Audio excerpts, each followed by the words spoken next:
네, 여러분 안녕하십니까? 필립입니다. 이번 영상에서는 구글의 양자 프로세서에서 시공간을 통과하는 베이비 워멀이 구현됐다는 소식 가지고 왔습니다. 연합뉴스의 엄남석 기자님입니다. 이론상으로만 존재해오던 웜홀 역학 실험 연구가 드디어 첫 발을 내딛었습니다. 영화 인터스텔라에서 보면 우주 공간에서 웜홀을 통해 우주선 안에서는 2년이지만 지구에서는 수십 년이 지나 있는 그런 현상을 영화적으로 표현하는 장면이 있습니다. 이와 같은 이론상으로만 존재했던 웜홀이 실험을 통해서 조금이나마 증명된 결과물을 가지고 이 네이처지에 논문이 실렸다고 합니다. 공상 과학 소설이나 영화에서 웜홀을 통해 먼 거리를 순식간에 이동하며 성간 여행을 하는 장면이 종종 등장하지만 이는 상상의 영역이었을 뿐 현실에서는 실험 모델조차도 허용되지가 않았습니다. 그러나 과학자들이 양자 컴퓨터 안에서 홀로그램으로 웜홀을 처음으로 구현해 우주 공간에서 웜홀을 찾아낼 수 있는 쪽으로 한 걸음 더 다가섰습니다. 미국 캘리포니아 공과대학과 외신 등에 따르면 물리학자 마리아 스피로플루 교수가 양자 컴퓨터 상에서 두 개의 미니 블랙홀을 만들고 시공간 터널과 같은 곳을 통해 한쪽에서 다른 쪽으로 메시지를 전송하는 실험을 한 결과를 과학저널 네이처에 발표했습니다.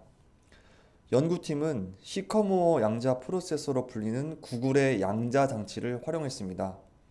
이 장치는 슈퍼컴퓨터로 만 년이 걸리는 연산을 200초 만에 해내는 53큐비트의 성능을 가지고 있습니다. 웜홀은 우주 시공간에서 멀리 떨어진 두 지역을 잇는 다리 역할을 한다는 것으로 중력을 시공간의 곡률로 제시한 아인슈타인의 일반 상대성 이론과도 부합합니다. 아인슈타인이 1935년 미국 물리학자 네이선 로젠과 함께 시공간 구조를 관통하는 터널을 처음으로 제시해서 아인슈타인 로젠 다리 이것으로 알려졌다가 1950년대에 블랙홀 물리학자 존 휠러가 제시한 웜홀이라는 단어로 정착이 되었습니다.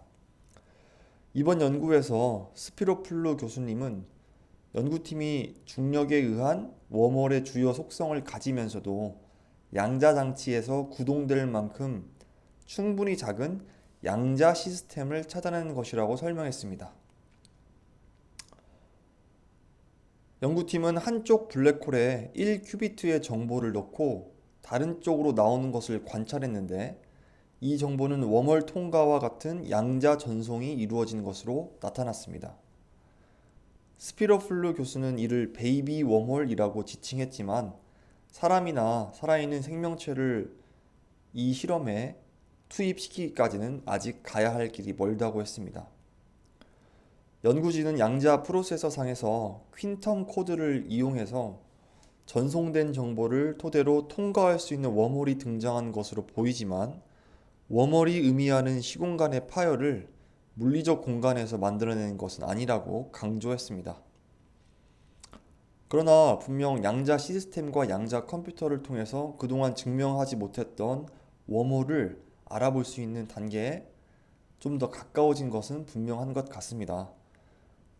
네, 지금까지 연합뉴스의 엄난석 기자님이 전해주신 양자 관련된 웜홀 뉴스였습니다. 네, 다음은 동아일보의 기사입니다. 3D 프린터로 3일 만에 제작하는 우주 발사체 가성비 경쟁이 시작됐다 라는 제목의 기사인데 내용을 살펴보겠습니다. 보시는 사진은 스카이루트 에어로스페이스 우주 발사체 비크람 S의 개발진입니다. 지난달 18일 인도 남부의 안드라 프라데시주 스리하리코타 우주센터에서 인도 우주항공업체 스카이루트 에어로스페이스가 제작한 우주 발사체 비크람 S가 발사되었습니다.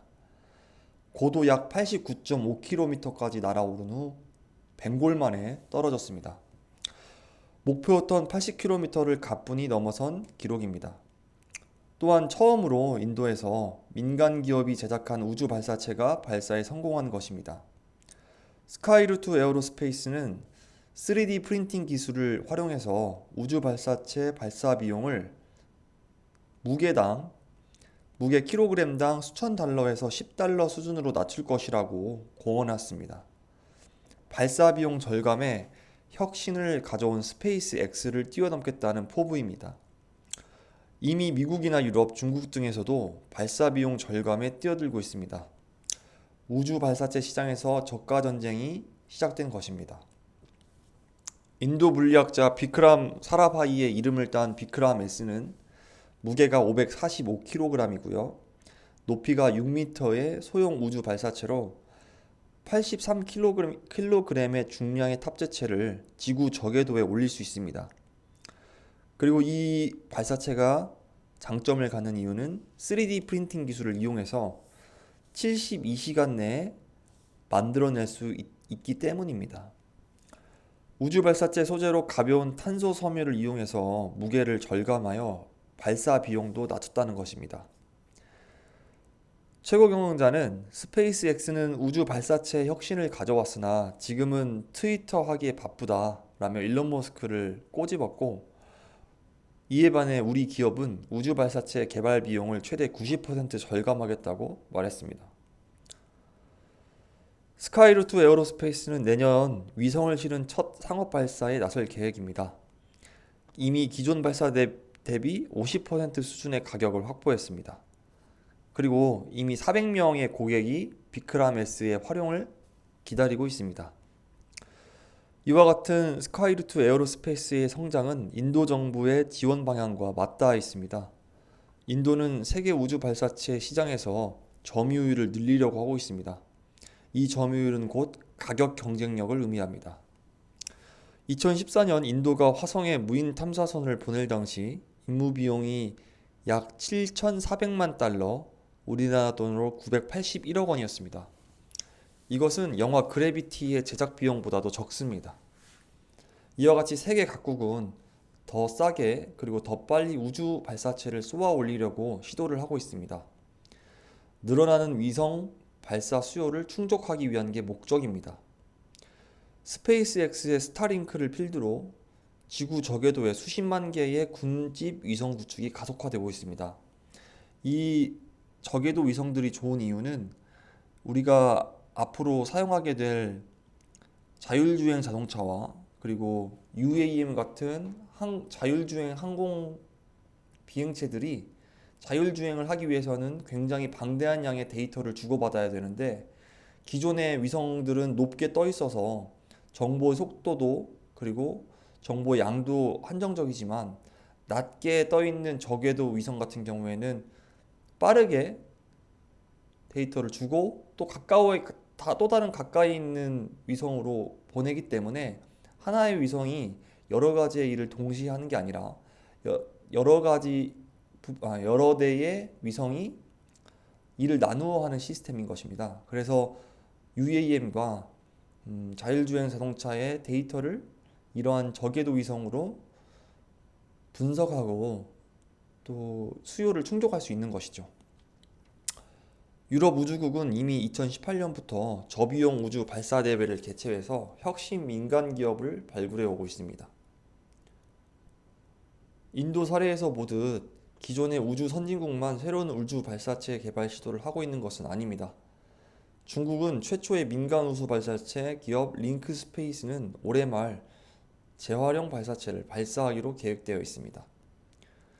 이와 같은 저궤도 위성에 대한 산업을 살펴볼 수 있는 좋은 기사였습니다. 동아사이언스의 고재원 기자님의 뉴스로 이번 영상 마무리하도록 하겠습니다.